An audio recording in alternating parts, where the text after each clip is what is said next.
Last class में अपन ने crystal field splitting in octahedral complexes में पढ़ी थी। यहाँ पर अपन ने देखा था कि जब मेटल है वो अपनी ग्राउंड स्टेट में होती है तो उसके जो डी ऑर्बिटल होते हैं उन पांचों डी ऑर्बिटल्स की एनर्जी है वो सेम होती है, या अपन ऐसे कह रहे हैं वो डीजनरेट स्टेट में होते हैं। लेकिन जैसे ही मेटल के कांटेक्ट में कोई लिगेंड आता है तो उन डी ऑर्बिटल्स की एनर्जी है वो अलग अलग हो जाती है और डिफरेंट एनर्जी के ऑर्बिटल्स में डिवाइड हो जाते हैं, जिन्हें अपन ने ऑक्टाहेड्रल कॉम्प्लेक्सेस में भी देखा था। ये मेटल के 5 डी ऑर्बिटल है, डीजनरेटेड है। जैसे ही लिगेंड कांटेक्ट में आएगा तो ये डिफरेंट एनर्जी की ऑर्बिटल्स में डिवाइड हो जाते हैं। इन्हें अपन ने बोला था इजी और इन्हें बोला था T2G। ये थे dx2 y2, dz2, dxy, dyz, dxz। Ligand के कांटेक्ट में आने से क्या होता है कि कुछ डी ऑर्बिटल्स तो लो एनर्जी के हो जाते हैं, कुछ डी ऑर्बिटल्स है वो हाई एनर्जी के हो जाते हैं। तो ऑक्टाहेड्रल में देखो dx2 y2 और dz2 ये है वो हाई एनर्जी के हैं। क्यों है? क्योंकि यहाँ पर अपन ने देखा था कि ऑक्टाहेड्रल कॉम्प्लेक्सेस में सेंट्रल मेटल एटम से 6 लिगेंड जुड़े हुए होते हैं। जब कोई लिगेंड उस मेटल की ओर आएगा तो वो उस ऑक्टाहेड्रॉन के कॉर्नर्स से होते हुए आएगा, या अपन ऐसे कहते हैं कि एक्सिस से होते हुए सेंट्रल मेटल की ओर आएगा, जिससे वो ऑर्बिटल्स जो एक्सिस पर स्थित होते हैं, एक्सिस पर अपन ने जो ऑर्बिटल्स की शेप देखी थी dx2 y2 dz2, जैसे ये z एक्सिस है तो ये दोनों ऑर्बिटल्स है वो एक्सिस पर स्थित होते हैं, यानी जो लिगेंड है वो मेटल की ओर एक्सिस से होते हुए आएगा तो वो ऑर्बिटल्स है वो ज्यादा प्रतिकर्षित होंगे जो एक्सिस पर स्थित होंगे। तो एक्सिस पर स्थित है dx2 y2 और dz2, इसलिए ये दोनों है वो हाई एनर्जी के हो जाएंगे।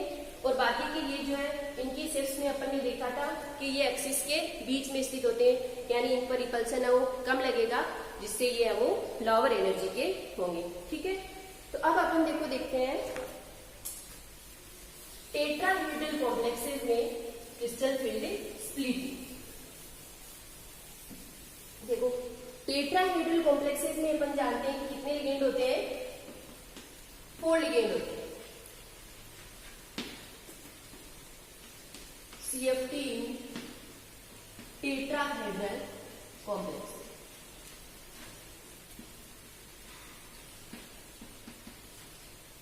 ठीक है, देखो जो टेट्राहेड्रल कॉम्प्लेक्सेस होते हैं इनमें जो टेट्राहेड्रॉन होता है वो क्यूब के जैसा होता है, और इसमें जो लिगेंड है वो एक क्यूब के अल्टरनेट कॉर्नर्स पर होते हैं। तो जैसे ही वो लिगेंड है वो सेंट्रल मेटल की ओर आएंगे तो वो डायरेक्ट किसी भी ऑर्बिटल की सिद्ध में नहीं होंगे।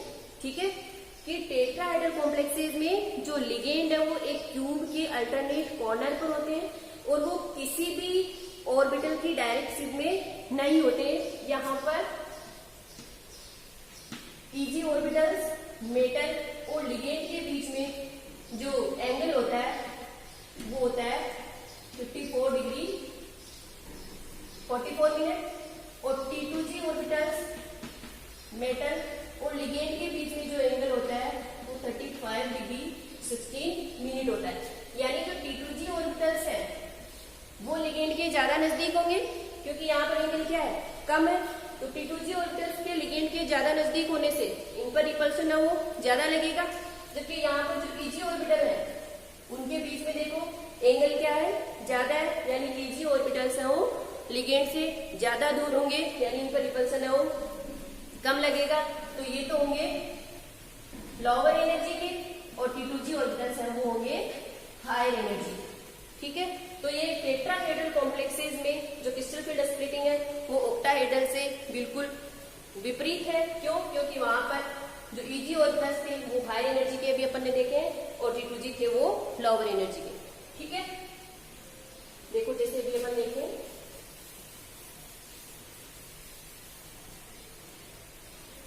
ये मेटल के पी ऑर्बिटल है। ठीक है, डीजनरेट स्टेट में जब कोई लिगेंड नहीं होता है पांचों की एनर्जी है वो सेम होती है। जैसे ही लिगेंड अप्रोच करता है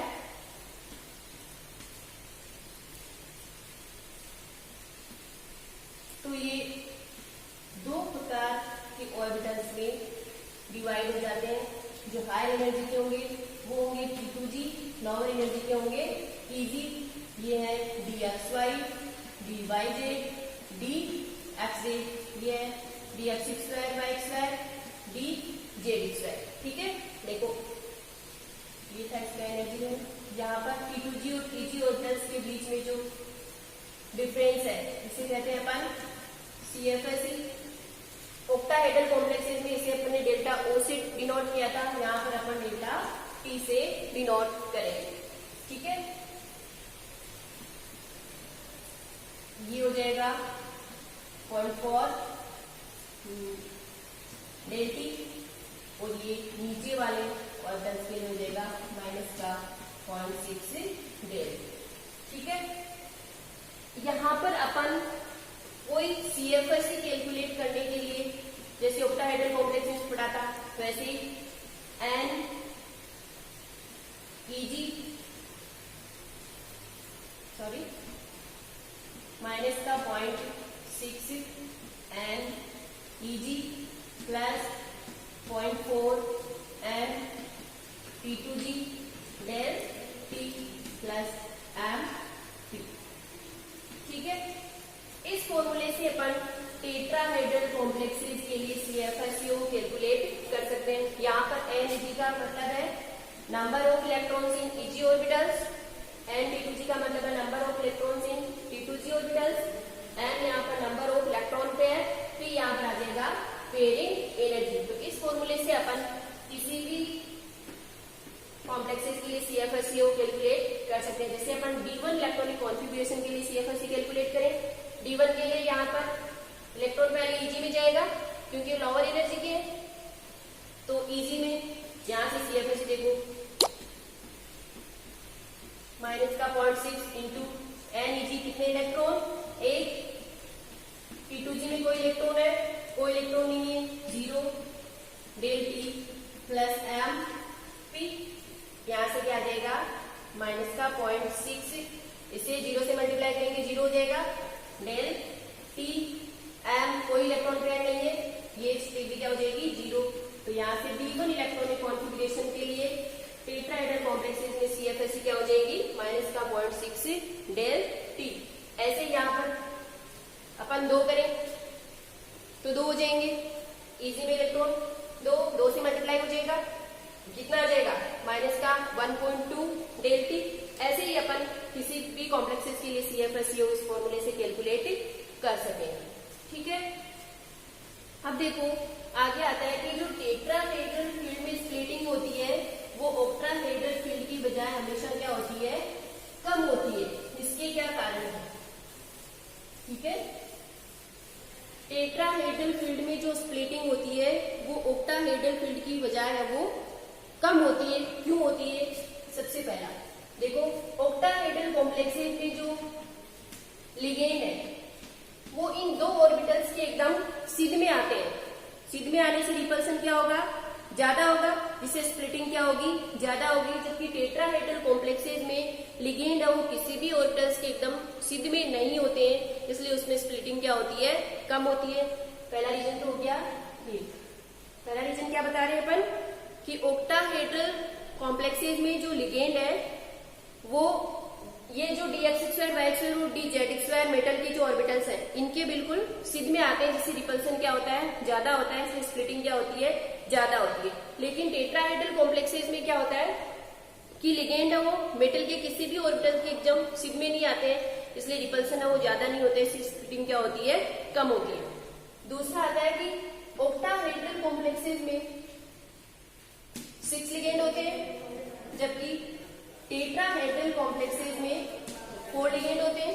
ठीक है, तो यहाँ पर सेंट्रल मेटल की ओर 6 लिगेंड आएंगे, जबकि टेट्राहेड्रल में 4 लिगेंड आएंगे, इसलिए भी इसकी स्प्लिटिंग क्या होती है, कम होती है। 4/6 कैसे बनेंगे 2/3, यानी जो टेट्राहेड्रल कॉम्प्लेक्सेस की स्प्लिटिंग है वो ऑक्टाहेड्रल की बजाय कितनी होती है, 2/3। ठीक है,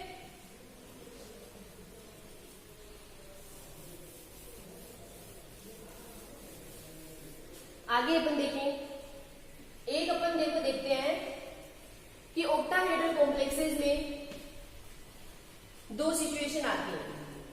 ऑक्टाहेड्रल कॉम्प्लेक्सेस में दो सिचुएशन आती है। एक होती है वीक फील्ड लिगेंड, जब वीक फील्ड हो, दूसरा होता है स्ट्रॉन्ग फील्ड हो। ठीक है, जब वीक फील्ड होता है तो उस कंडीशन में क्या होता है, सीएफएससी की वैल्यू पेयरिंग एनर्जी से क्या होती है, कम होती है।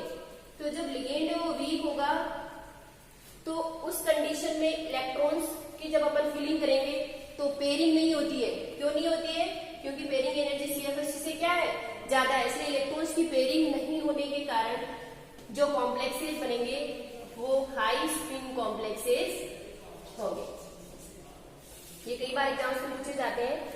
जब वीक फील्ड हो तो वहां पर पेयरिंग एनर्जी के मान है वो सीएफएससी से ज्यादा होता है, इसलिए इलेक्ट्रॉन्स की पेयरिंग नहीं हो पाती है और कॉम्प्लेक्सेज है वो हाई स्पिन कॉम्प्लेक्सेज बनते हैं। स्ट्रॉन्ग फील्ड लिगेंड में इससे क्या होता है, बिल्कुल अपोजिट होता है कि जब स्ट्रॉन्ग फील्ड लिगेंड हो तो वहां पर सीएफएससी की जो वैल्यू पेयरिंग एनर्जी से क्या होती है, ज्यादा होती है। तो इस कंडीशन में जब इलेक्ट्रॉन्स की अपन फिलिंग कराएंगे तो स्ट्रॉन्ग फील्ड में इलेक्ट्रॉन्स की क्या हो जाएगी, पेयरिंग हो जाएगी, जिससे जो कॉम्प्लेक्सेज बनेंगे वो लो स्पिन कॉम्प्लेक्सेज होते हैं। ठीक है, तो ये ध्यान में होना चाहिए कि ऑक्टाहेड्रल कॉम्प्लेक्सेज में कब वो हाई स्पिन कॉम्प्लेक्स बनेंगे, कब वो लो स्पिन कॉम्प्लेक्सेज बनेंगे।